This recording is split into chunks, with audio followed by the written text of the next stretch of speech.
पर logic fail हो जाता है। ऐसी दुनिया जहाँ पर सब कुछ क्रेजी हो जाता है। अनसर्टेनिटी ही सर्टेनिटी है।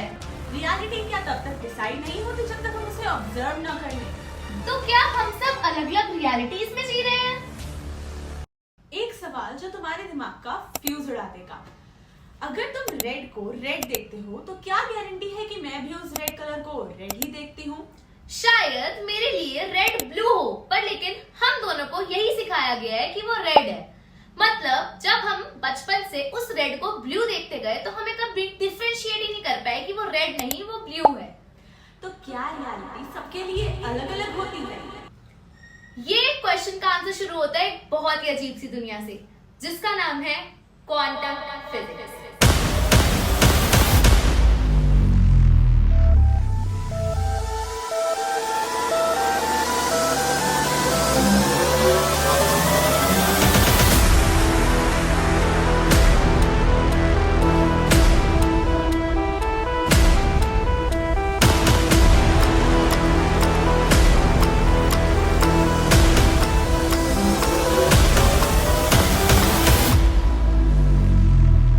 क्वांटम फिजिक्स, जहाँ पर लॉजिक फेल हो जाता है। जब तक हम अपनी लाइफ में न्यूटन जी के लॉज पढ़ रहे थे, सब कुछ नॉर्मल चल रहा था।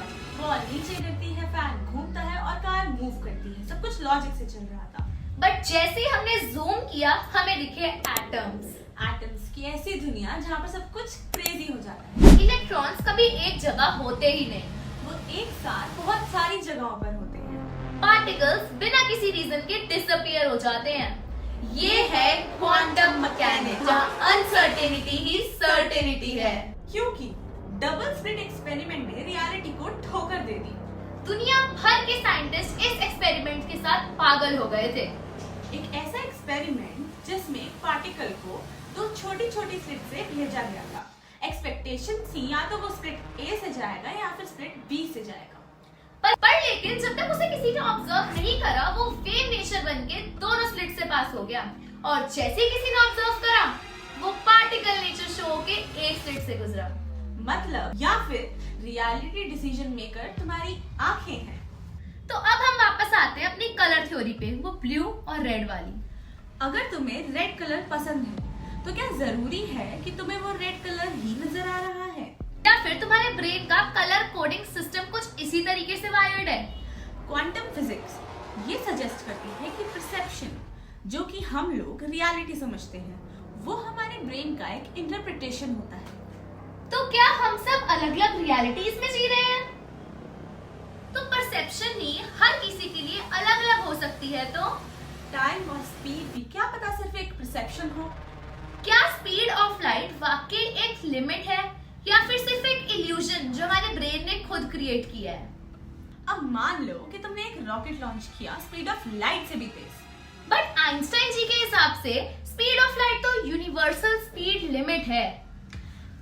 क्योंकि जैसे जैसे स्पीड ऑफ लाइट या फिर तुम स्पीड अटेन करते हो, वैसे वैसे तुम्हारा मास भी इंक्रीज होने लग जाता है। मतलब हमारा मास इनफाइनाइट हो जाएगा अगर हम स्पीड ऑफ लाइट से चलने लग गए, जो कि प्रैक्टिकली पॉसिबल तो बिल्कुल भी नहीं है।